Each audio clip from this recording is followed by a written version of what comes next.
Twitter کے مالک Elon Musk کی جانب سے ٹویٹر پر مختلف قسم کی پابندیاں عائد کیے جانے سے صارفین تنگ آ چکے ہیں، جبکہ تھریڈز کی لانچنگ ایسے وقت میں ان کے لیے امید کی نئی کرن ہے۔ مگر تھریڈز پر اکاؤنٹ بنانے سے پہلے آپ کو پتہ ہونا چاہیے کہ تھریڈز پر اکاؤنٹ ڈیلیٹ نہیں ہو سکتا۔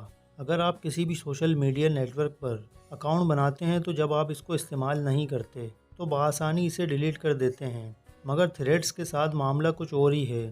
یہاں آ کر اگر کسی نے سائن اپ کیا تو پھر اکاؤنٹ ڈیلیٹ نہیں کر سکتے۔ تھریڈز کی پرائیویسی پالیسی کا مطالعہ کرنے کے بعد یہ بات سامنے آئی ہے کہ صارفین کے سائن اپ کیے جانے کے بعد اس پر سے اکاؤنٹ ڈیلیٹ نہیں کیا جا سکتا، البتہ اکاؤنٹ ڈی ایکٹیویٹ کرنے کا آپشن موجود ہے۔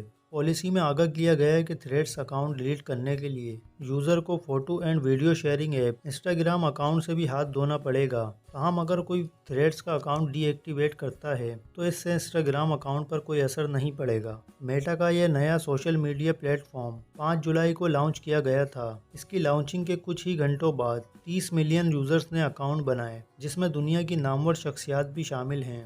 ناظرین، آپ کو بتاتے چلیں کہ مشہور زمانہ کارٹون سمپسن کی ایک اور پیشن گوئی کا چرچا سوشل میڈیا پر ہے۔ میٹا کے مالک مارک زکربرگ کی جانب سے نئی ایپلیکیشن تھریڈز لانچ کی گئی، جس نے آتے ہی کروڑوں انٹرنیٹ صارفین کو سائن اپ کرنے پر مجبور کر دیا۔ ایک طرف جہاں میٹا کی نئی ایپ تھریڈز کو آتے ہی انٹرنیٹ صارفین کی طرف سے غیر معمولی پذیرائی ملی، جو کہ واقعی حیران کن ہے، وہیں دوسری طرف سوشل میڈیا پر متعدد پوسٹ میں یہ دعویٰ کیا جا رہا ہے کہ تھریڈ ایپس کی سمپسن کارٹون پہلے ہی پیشن گوئی کر چکا ہے۔ سمپسن کارٹون سیریز تقریباً 30 سالوں سے جاری ہے اور اس میں دکھائے جانے والے کئی واقعات تاحال حقیقت کا روپ دھار چکے ہیں۔ اس کارٹون سیریز کی خاص بات یہ ہے کہ اس کی مختلف اقساط میں کچھ ایسے واقعات پیش کیے گئے ہیں جو آج حقیقی طور پر کسی نہ کسی روپ میں رونما ہو رہے ہیں۔ اب سمپسن اور میٹا کی نئی ایپ سے متعلق ٹویٹر پر متعدد پوسٹ زیر گردش ہیں، جن میں کارٹون کی حالیہ قسط میں اس کے مرکزی کردار ہومر کی ایک تصویر شیئر کی جا رہی ہے۔ تصویر میں اس کے کان پر میٹا کی نئی ایپ تھریڈز جیسا لوگو بنا ہوا ہے، جبکہ حقیقت اب کی بار اس دعوے کے برعکس ہے۔ کارٹون کے کان پر بنایا گیا تھریڈز ایپ کا لوگو پہلے سے کی گئی کوئی پیشن گوئی نہیں، بلکہ حال ہی میں تھریڈز کے لانچ ہونے کے بعد کسی کی جانب سے ایڈٹ کیا گیا ہے اور بعد میں سوشل میڈیا پر پوسٹ کر کے صارفین کو گمراہ کیا گیا ہے۔ ناظرین، مزید ایسی معلوماتی ویڈیوز دیکھنے کے لیے ہمارے یوٹیوب چینل رمضان خان انفو کو لازمی سبسکرائب کریں اور بیل آئیکن ضرور پریس کریں۔